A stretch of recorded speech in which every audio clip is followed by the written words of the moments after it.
Hi, my name is Nick Arandes, originally from Puerto Rico, that's why I have this Spanish accent. And I have been a student of A Course in Miracles for many years, and I'm very clear about the fact that A Course in Miracles is a purely non-dual teaching, even though it uses a Christian language.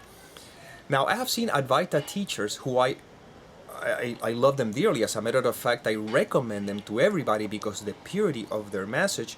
But they seem to have an opinion of A Course in Miracles not based on their own experience or practice of the Course, but basically because of what they've heard from other people.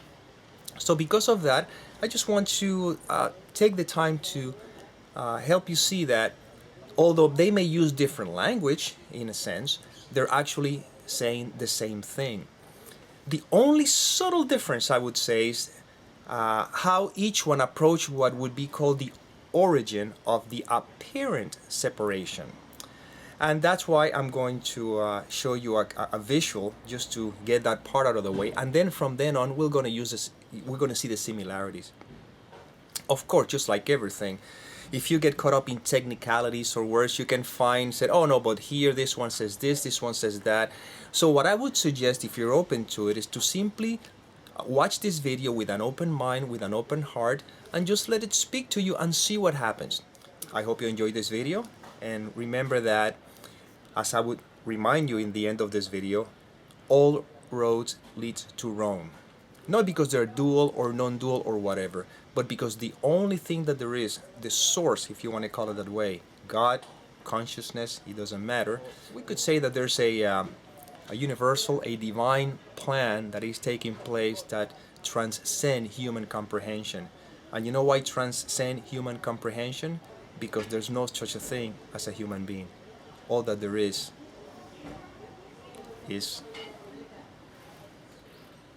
that which is. Well, in Advaita, God is all that there is. There's nothing else. End of the story. Now, we think there's nothing else that there is. Well, it appears that this all-knowing divides itself into all these different things. And every part of the experience has to be somehow created by all that there is. The reason that I have a little bit of a challenge with that, or would say resistance to it, is because when you see somebody, let's say, committing a murder or raping or something like that, well, it's very easily to say that has to be God's will. So God's will is that the rapist kill that other person. Well, A Course in Miracles uses a different way of exposing that, and that's why I enjoy more the Course in Miracles approach, which is God is all that there is, and there's nothing else. Now, within all that there is, it appears as if this thought, A Course refers to as a tiny mad idea, this thought shows up. That thought is what is called the thought of separation. Using the analogy of the dream, well, there's only one mind and there's nothing else. But when you're dreaming, in the mind, a thought seems to take place. Well, that thought, according to A Course in Miracles, which refers to also as consciousness, in Advaita, consciousness refers to as God. In A Course in Miracles, consciousness is referred to as the first sign of separation. That is also part of the ego. That would be called the ego. So now consciousness, right there, appears to be split between the memory that remembers who we are, and that's where Jesus plays the role. That's the memory that remembers that who we are is God. And then this idea that says who I am is this thought that is separate from God or everything. In order for that thought to keep the mind distracted from God, from waking up from the dream, it projects a dream. Now, that dream, that projection is what gives rise to the world. You see, Advaita goes, there's only God and the projection is duality, and therefore everything is the will of God. In A Course in Miracles, there is God and nothing else. This thought is the thought of separation, and within that thought, which is what the ego thought system is all about, it projects a dream. What does it mean then? It means that if a rapist rapes somebody, that is part of the context of the dream projected by the ego, not by God, because God being love has nothing to do with the dream. He doesn't care about the dream because the dream doesn't exist. In the same with Advaita. Advaita, the only thing that exists is God and nothing else, non-dual. But here we are having the experience, this is the context of the dream, in which it appears as if I am a body, looking at a camera, talking to you. That's duality. Therefore, if I am here talking about this, or it appears to be that way, the story of Advaita is that God is all there is, then comes this apparent separation or belief in separation, or God taking different forms, and here is Nick Arandes speaking on a camera. And then if Nick Arandes rapes somebody, that means that it is God's will. On A Course in Miracles, it's more loving in that sense when it says, no, God would never ask you to do any of those things because God has nothing to do with this. This experience is the experience of the ego. The ego is what projects the dream. That's the difference. Now, does it matter if God is all that there is and all of a sudden this implosion takes place or explosion or division takes place, or if a thought crosses the mind of God and then within consciousness all the things takes place? The answer is no. It doesn't matter, because if we're so focused on how this supposedly occurred, we're going to miss the mark. We're going to miss the whole message. The ego will demand many answers that this course does not give. It does not recognize as questions the mere form of a question to which an answer is impossible. The ego may ask, how did the impossible occur? To what did the impossible happen? And may ask this in many forms, yet there is no answer, only an experience. Seek only this and do not let theology delay you. What is it telling you? The ego will demand many answers that this course does not give. Well, first of all, it won't give you any answers in the world because there is no world. There's nothing to do here. There's no answers here because the answer is truth.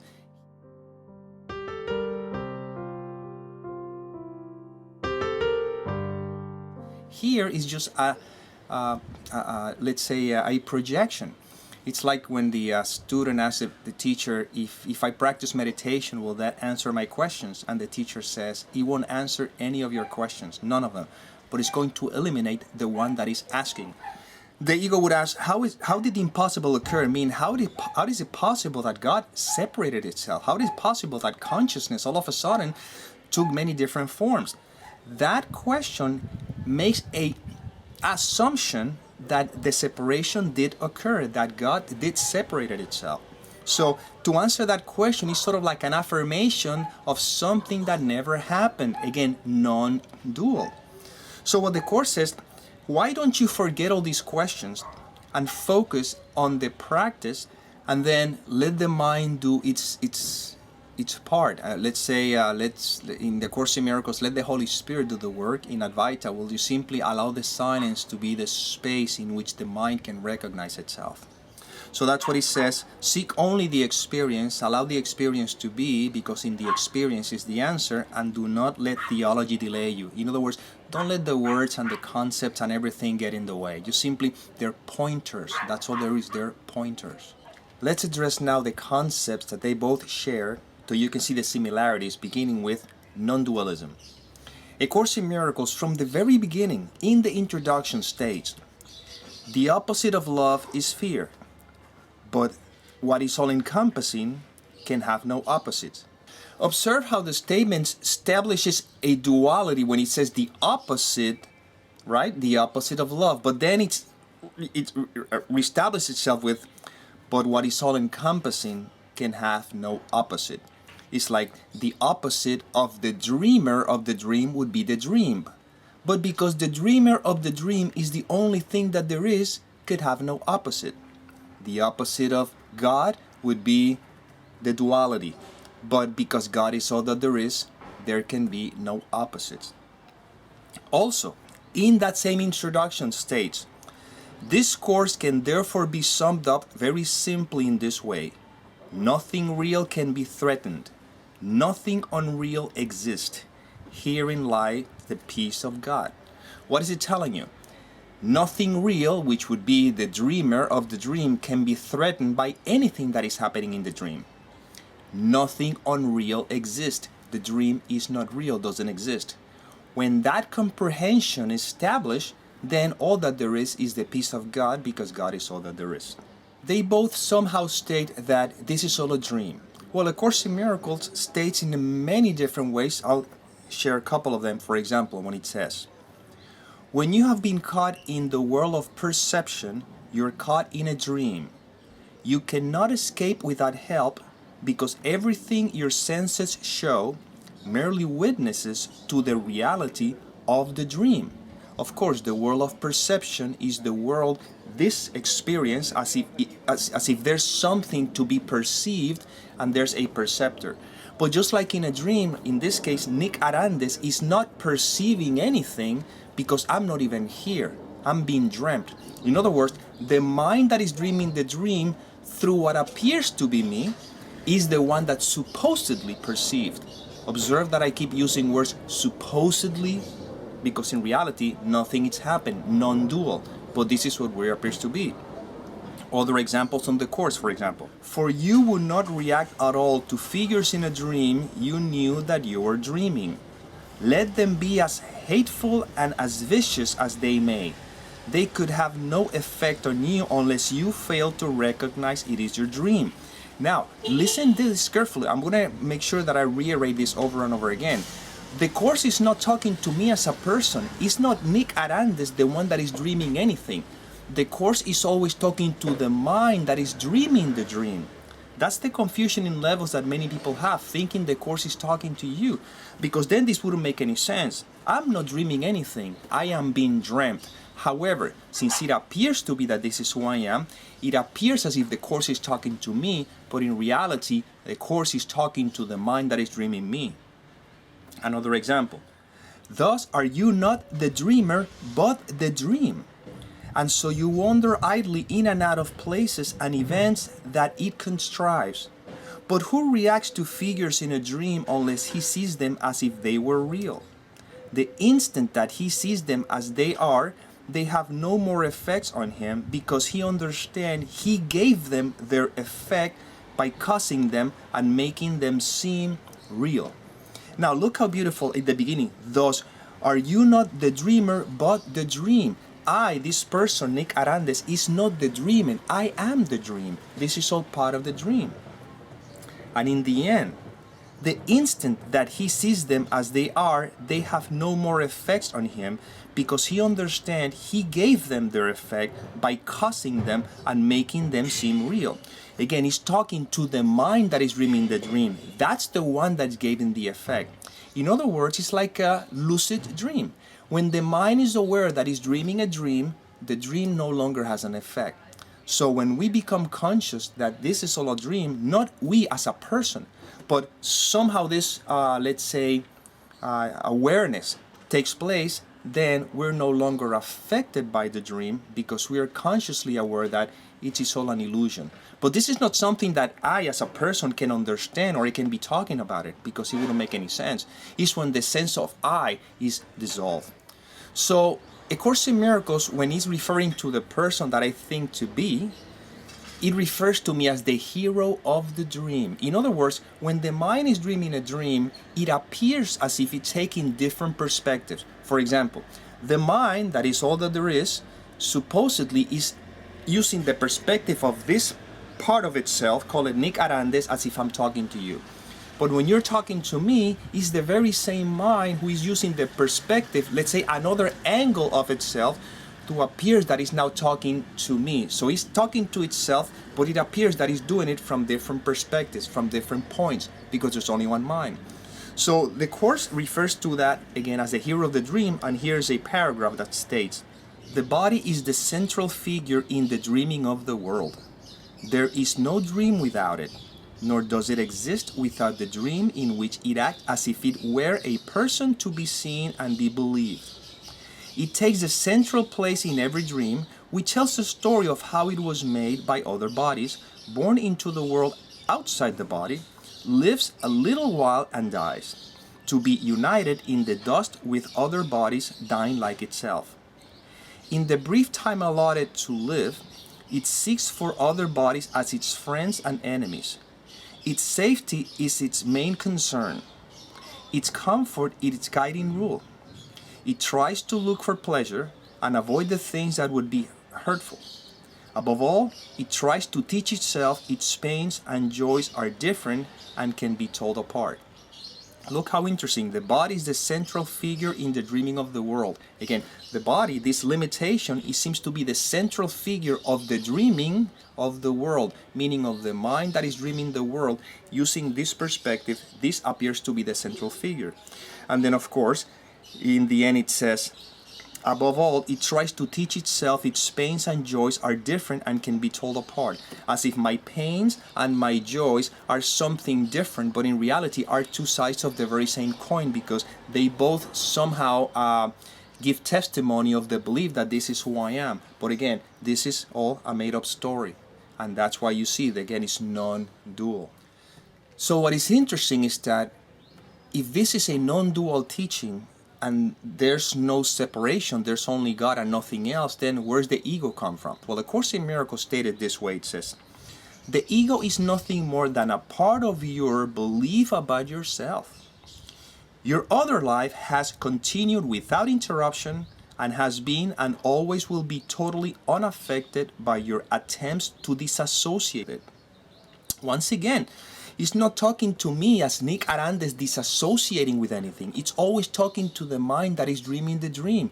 That's the one who supposedly has disassociated with it. But look, it says the ego is nothing more than a part of your belief about yourself. It's just a belief, doesn't exist. It's not true, has no content, just like the dream.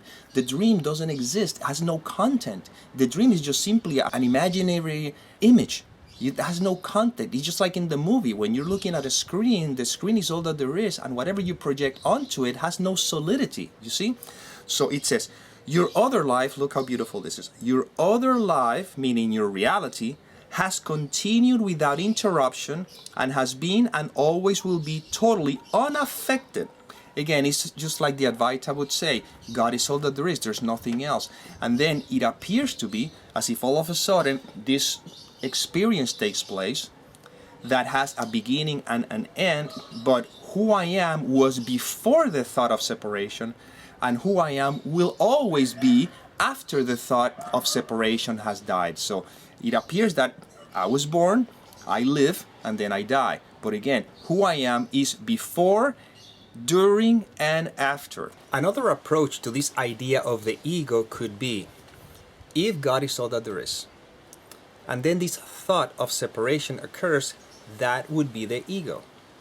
Meaning that if the ego is the one that projects the dream, then the dream is the ego, and everything within the context of the dream is the ego. Meaning that I am the ego, this whole experience is the experience of the ego, because it's the experience of separation. Another concept that we talk about is the script is already written. Well, again, in the dream, I have no volition. I have no, let's say, sense of doership. I don't have free will in any way, shape, or form. Because if I'm being dreamt, whatever is going to be happening is something that is taking place as a result of the mind that is dreaming the dream. Again, a dream that has not taken place. But once again, this is the language we're using because it appears to be as if we are here. Okay, that's why Advaita uses language, Course uses language, but in the end, doesn't matter what language is used, there are pointers, they're pointing in the same direction. So, for example, if the script is already written, how the Course in Miracles addresses that? I'll give you a couple of examples. He says, free will does not mean that you can establish the curriculum. It means only that you can elect what you want to take at any given time. What he's saying is that I cannot establish what's going to happen in my life, which is the curriculum.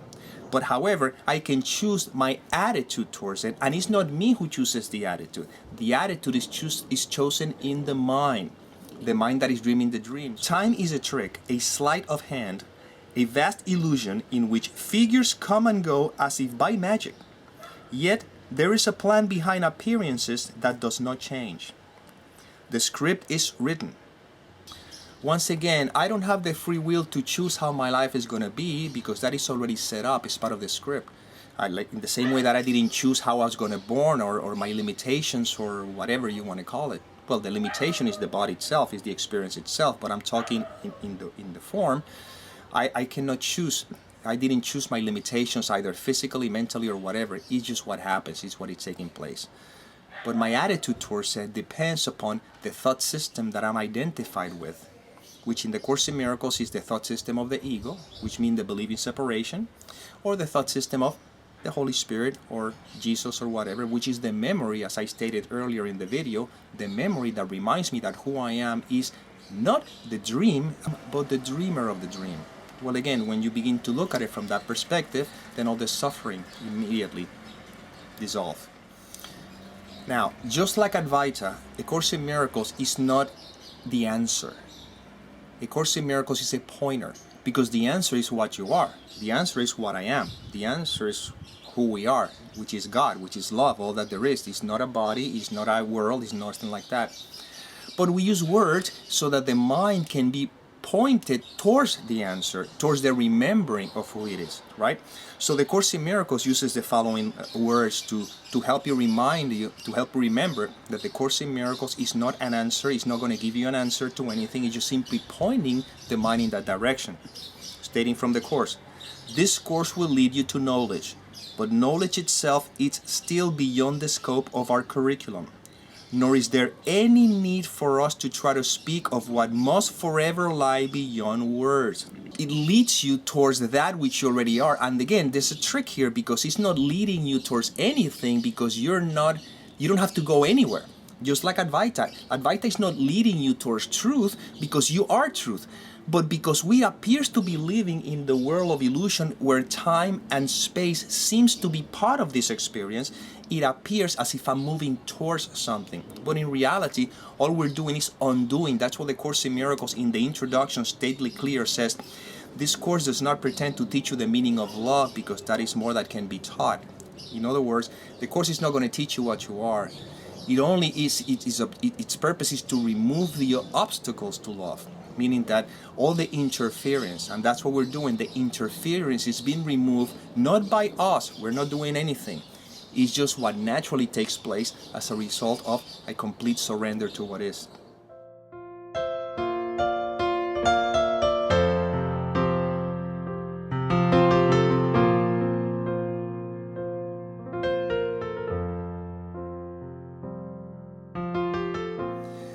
Once again, because the words are limiting and the words are pointers and can be interpreted, and they can be interpreted by the ego thought system, meaning the thought system of fear and resistance, or by love, which means the acceptance to what is. The Course states, let us not forget, however, that words are but symbols of symbols. They are thus twice removed from reality. So we'll not try to use words to understand. These uses are pointers. And eventually they're pointing to the same space, which is silence, because in reality silence is the only space in which the mind can be receptive to the remembrance of what it is. Because once we're focusing either on words or actions within the dream, the mind has to be focusing on the dream, meaning giving reality to that which is not true, giving reality to the dream. If you're focusing on the dream, you're forgetting you are the dreamer of the dream. I'll be reiterating over and over again, the Course is not talking to me as a person. It's not talking to me directly, it's talking to the mind that is dreaming me, using the form that I am seems to be identified with. One of the things that I love more about A Course in Miracles is a very loving and kind teaching, and it very clearly states not to try to correct anybody with what they're doing with the Course or with anything, because trying to correct a brother is the equivalent of making the illusion real. That's why the Course talks about do not make the error real. What I mean corrected, I don't mean that I cannot, a video like this cannot be taking place. Again, since I'm not doing it because it's doing through me, it's just basically what it is. What I mean correcting is condemning or attacking or somehow, again, trying to make anybody wrong or right, because then you're establishing the difference, forgetting that you're always talking to yourself. There's only one of us in the room. So, beautifully, the Course states, for example, the alertness of the ego to the error of other egos is not the kind of vigilance the Holy Spirit would have you maintain. To the ego, it is kind and right and good to point out errors and correct them. This makes perfect sense to the ego, which is unaware of what errors are and what correction is. Because the error is not happening in the world of form. The only error is the belief that I am a body. Whatever happens in the world of form is irrelevant. If you point out the errors of your brother's ego, you must be seeing through yours, because again, it's only one of us in the room. So in reality, all I'm seeing is myself in different disguises.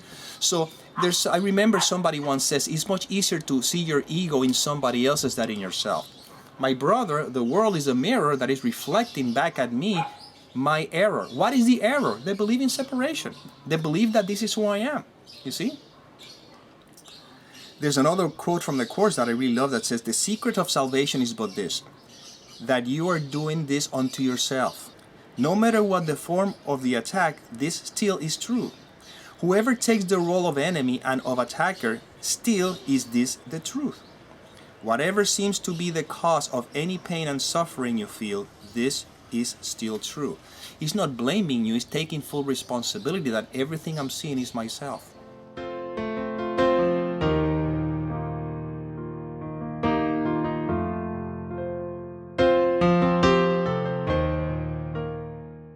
One of the things that makes the Course very confusing, as I stated before, is that we think the Course is talking to me and is addressing the world. A Course in Miracles never addresses the world because it says there is no world. It's one of the lessons of the Course. Actually, it's the main teaching of the Course.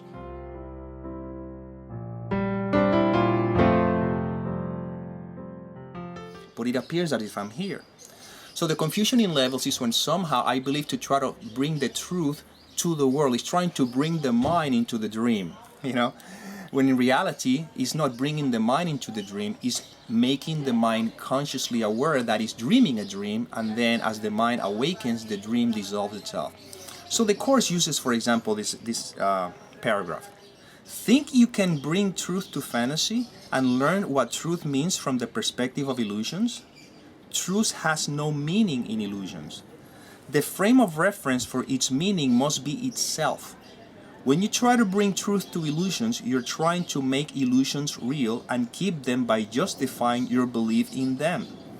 But to give illusions to truth is to enable truth to teach you that the illusions are unreal and thus enable you to escape from them. It's like saying, can you bring the truth to the world of illusion, this experience that is the experience of separation, and somehow talk about it within this context and know what it is? It's impossible, because this world of illusion is actually the distraction, is what keeps the mind distracted from truth. There's a couple of other concepts that I'll be sharing before we close. But one thing that I would like to bring up right now is that you've heard we've been talking about the world is an illusion, this is all a dream, this doesn't exist. I want to make you aware of something.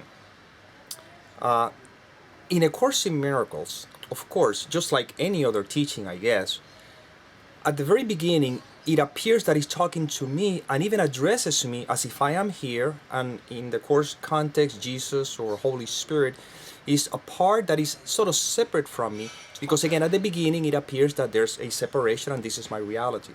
Now, while I am here, I cannot talk about reality because, again, this is the experience of separation. So reality in terms of A Course in Miracles mean truth. Capital T, truth, capital R, reality. Now, for the human being, this appears to be my reality.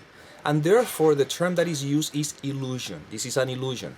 But although it is an illusion, it appears to be very real.